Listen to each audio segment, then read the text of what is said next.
PVD, Peripheral Venous Disease, ou doença venosa periférica. Ela é caracterizada pelo retorno venoso insuficiente.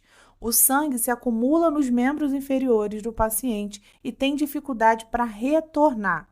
Então, as veias do paciente ficam distendidas na perna e protuberantes, e ficam mais escuras e tortuosas. Então, é comum uma manifestação como veias varicosas, por exemplo, veias distendidas e protuberantes que parecem escuras. Então, o paciente vai apresentar essa perna um pouco mais escurecida. O edema é resultante da estase venosa causada por essas úlceras de estase venosa. Uma vez que a perna do paciente fica inchada e com celulite devido ao acúmulo de sangue que está tendo dificuldade de retornar. As causas podem estar associadas a fatores modificáveis, como, por exemplo, a obesidade, o MC acima de 25 ou estilo de vida sedentário. O paciente fica muito tempo sentado, por exemplo. O tabagismo, diabetes, colesterol alto, hipertensão e alto índice de estresse também está associada à ocorrência dessa doença. Porém, existem também fatores não modificáveis, como, por exemplo, a idade, o sexo e a genética, ou seja, histórico familiar. Os sinais e sintomas dessa doença são característicos e a gente precisa aprender a diferenciar da doença arterial periférica para que isso não gere confusão no momento de execução da prova. Os sinais e sintomas desse paciente vão estar relacionados à estase desse sangue na perna e ao acúmulo desse sangue na perna. Então, o paciente, em relação à dor, ele sente uma dor dull, uma dor maciça e constante. Os pulsos desse paciente são cheios e volumosos.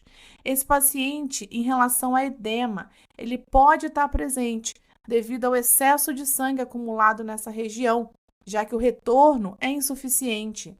A temperatura é warm, o paciente tem a perna aquecida, morna, quente.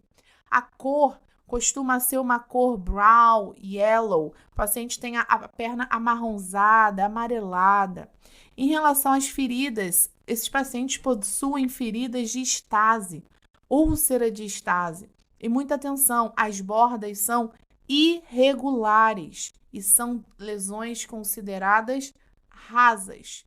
O local muito comum dessas lesões é no maléolo lateral. Então, essa é uma característica clássica do paciente que tem PVD, bordas irregulares, rasas e no maléolo lateral.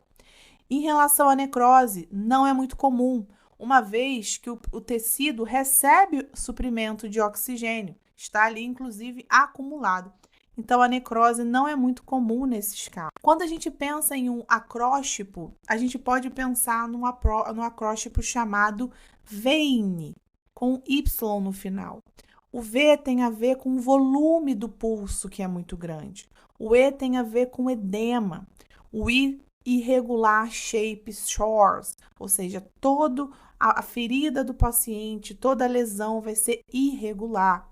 O N tem a ver com no sharp pain, significa que não é uma dor aguda, e sim uma dual pain, é uma dor constante, maciça. O Y é de yellow and brown ankles, significa que o paciente tem uma perna amarelada e amarronzada. Agora, o objetivo do tratamento do PVD é manter os vasos sanguíneos abertos. Então, o que a gente quer é promover o retorno venoso desse paciente.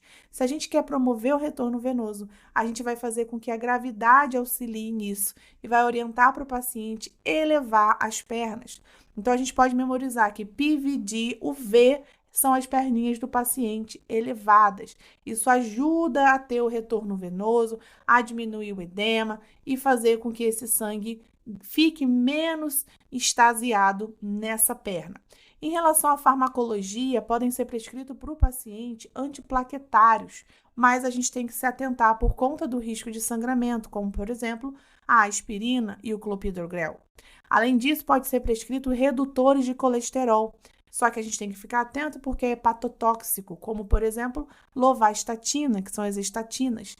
E muita atenção aqui, esse paciente não pode tomar grapefruit, porque pode interagir com esses medicamentos. Além disso, se o tratamento farmacológico não for resolvido, o paciente pode ser indicado a fazer angioplastia, bypass ou endarterectomia para poder fazer um desvio e facilitar o retorno venoso desse paciente. Então, além dessas orientações, a gente precisa se certificar que o paciente vai utilizar meias elásticas e de compressão durante o dia e a noite. A gente vai orientar esse paciente a instalar essas meias logo após ele acordar, antes mesmo de sair da cama pelo resto da vida.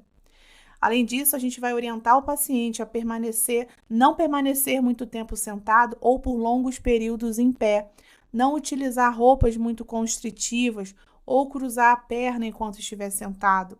Vai orientar ele a monitorar a integridade da pele diariamente, não usar sapatos muito ajustados, nem mesmo sandálias. Orientar sobre a ingesta hídrica adequada para fazer com que esse sangue fique mais fino e ajude nesse retorno venoso. Então, em resumo, esse paciente precisa manter as pernas para cima e utilizar essas meias para facilitar o retorno venoso e diminuir essa estase venosa que ele está sofrendo.